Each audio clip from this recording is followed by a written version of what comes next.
উচ্চতৰ মাধ্যমিকত যিসকল ছাত্ৰ ছাত্ৰী উত্তীৰ্ণ হৈছে তেওঁলোকক চৰকাৰে স্কুটি প্ৰদান কৰে কোন কোন ছাত্ৰ ছাত্ৰী এই বছৰ স্কুটি পাব আৰু অহা বছৰ কোন কোন ছাত্ৰ ছাত্ৰীক স্কুটি দিয়া হ'ব তাক লৈ হিমন্ত বিশ্ব শৰ্মাৰ নেতৃত্বাধীন চৰকাৰৰ তৰফৰ পৰা ছাত্ৰ ছাত্ৰীসকলৰ বাবে এটা বৃহৎ ঘোষণা কৰা হৈছে জনাইছো টাইমে বিগ ব্ৰেকিং নিউজ উচ্চতৰ মাধ্যমিকত ভাল ফলাফল দেখুৱা ছাত্ৰ ছাত্ৰীয়ে স্কুটি লাভ কৰিব আজি চৰকাৰৰ তৰফৰ পৰা কেইবাটাও সিদ্ধান্ত লোৱা হৈছে এই বছৰ যিসকল ছাত্ৰীয়ে 60% বা তাতোতকৈ অধিক নম্বৰ পাইছে তেওঁলোকে স্কুটি পাব আনহাতে ছাত্ৰৰ ক্ষেত্ৰত যিসকলে 75% নাইবা তাতোতকৈ অধিক নম্বৰ পাইছে তেওঁলোকক স্কুটি দিয়া হ'ব কিন্তু অহা বছৰৰ পৰা স্কুটি লাভৰ বাবে নতুন নিয়ম আনিব চৰকাৰে 75%তকৈ অধিক নম্বৰ পোৱা ছাত্ৰ ছাত্ৰীয়েহে অহা বছৰৰ পৰা স্কুটি লাভ কৰিব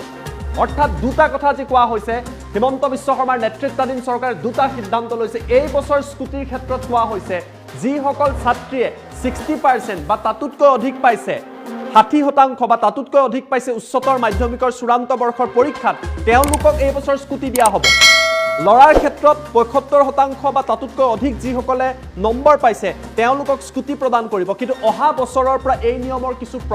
সলনি কৰা হৈছে অহা বছৰৰ পৰা এই নিয়মৰ কিছু পৰিৱৰ্তন কৰা হৈছে চৰকাৰে কৈছে যে অহা বছৰৰ পৰা এই নিয়ম সলনি হ'ব অৰ্থাৎ ছাত্ৰ ছাত্ৰী উভয়ে 75% বা তাতোতকৈ অধিক নম্বৰ পাব লাগিব তেতিয়াহে চৰকাৰে বিনামূলীয়া স্কুটি ছাত্ৰ ছাত্ৰীসকলক প্ৰদান কৰিব বিভিন্ন সময়ত ছাত্ৰ ছাত্ৰীসকলে প্ৰশ্ন কৰে যে কোনে স্কুটি পাব কোনে স্কুটি নাপায় ইয়াক লৈ বিভিন্ন কনফিউজন থাকে কিছু কিছু প্ৰান্তত প্ৰতিবাদো হয় কিন্তু এবাৰে চৰকাৰে স্পষ্ট কৰি দিছে এই বছৰ যিসকলে 60% বিশেষকৈ ছাত্ৰীসকলে 60% বা এবাভ পাব তেওঁলোকক স্কুটি দিয়া হ'ব লৰাৰ ক্ষেত্ৰত 75% আৰু অহা বছৰৰ পৰা লৰাই হওক ছোৱালীয়ে হওক ছাত্ৰই হওক ছাত্ৰীয়ে হওক সকলোৱে 75% বা তাতোতকৈ অধিক নম্বৰ পাব লাগিব তেতিয়াহে তেওঁলোকক স্কুটি প্ৰদান কৰা হ'ব